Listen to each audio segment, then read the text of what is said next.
Hi, Anissa Coy here with Firehouse Education and this week's video column.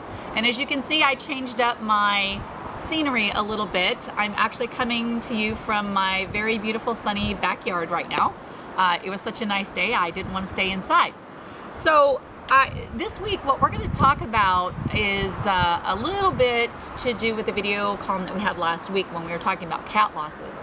That video actually spurred quite a few questions and emails that I got, and there were so many that I felt like it would be better if there's a lot of questions, so I think that I'll be able to answer these really well for all of you by giving you guys a nice outline, if you will, and doing a series. So there's going to be several videos coming up, I'm not sure how many, 3 or 4, that I'm going to chunk down these sections, the questions, into what I listed into the 4 top things you need to know if you're going to do cat losses.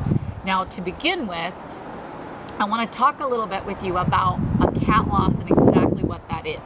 There are many kinds of, and by the way, cat loss stands for catastrophe loss. Sometimes you'll hear people refer to these type of losses as large loss, that sort of thing. But usually a cat or catastrophe loss is been an occurrence in nature, okay? So a hurricane, a tropical storm, tornado, a wildfire, that sort of thing, lightning strikes and starts a wildfire. In fact, right now as I'm shooting this video, our state, the state of Washington, has the more wildfires going on right now than in the history ever of our state. We have hundreds of thousands of acres on fire. There have been 3 people killed because of the fire. At last count I heard there was 111 homes that were completely burned to the ground. And it's been a pretty rough year for us all here.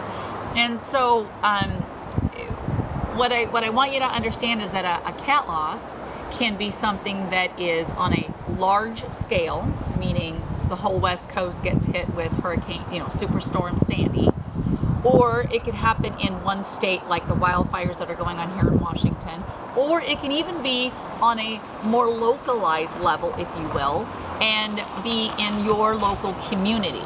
So for instance, we've had flooding happen in just our small community area that affected, a couple hundred homes, kind of thing. That's still a lot of losses to happen all of a sudden, especially in a small community when there's only 1 or 2 restoration companies. So it is still considered, a large loss situation or a catastrophe loss situation. So that being the case, one of the big questions that was brought up is, being that fire is very different from like a hurricane or the water situations that mostly happen on the East Coast when storms come in, is there a lot of call for cat loss type situations? Is there a lot of content and structure cleaning to do when you deal with a large fire situation? And the answer is absolutely yes. Now, those 111 homes that I just told you about burnt to the ground. There's nothing to clean up. There's only ashes to sift through, which is very difficult and sad. However, there's no opportunity to help anyone. Now, however, those fires that burnt those 111 houses down have sent smoke everywhere in communities. They were communities, Spokane, Washington was actually told everyone to stay indoors because the air quality was at an emergency level. It was so bad in the actual town of Spokane that has over 500,000 people in it. So there's a lot of homes affected. It's getting sucked in to ventilation systems. The outsides of the homes are getting covered with ash. People's cars were getting covered with ash. So yes, there's a lot of cleaning that needs to be done in this type of situation. So I just kind of wanted to clear that up.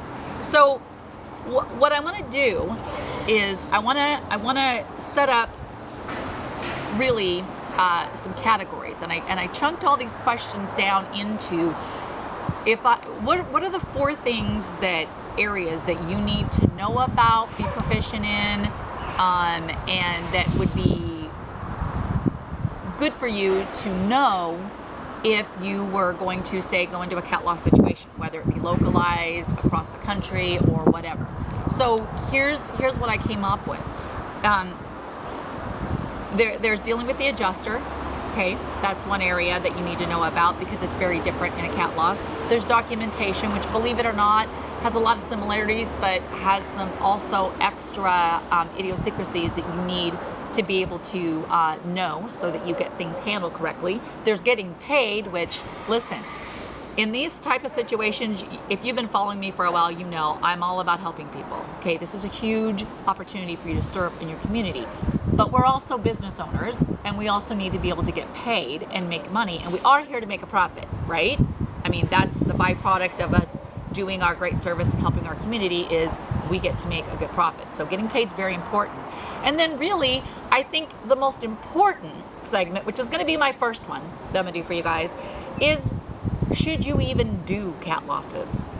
Okay?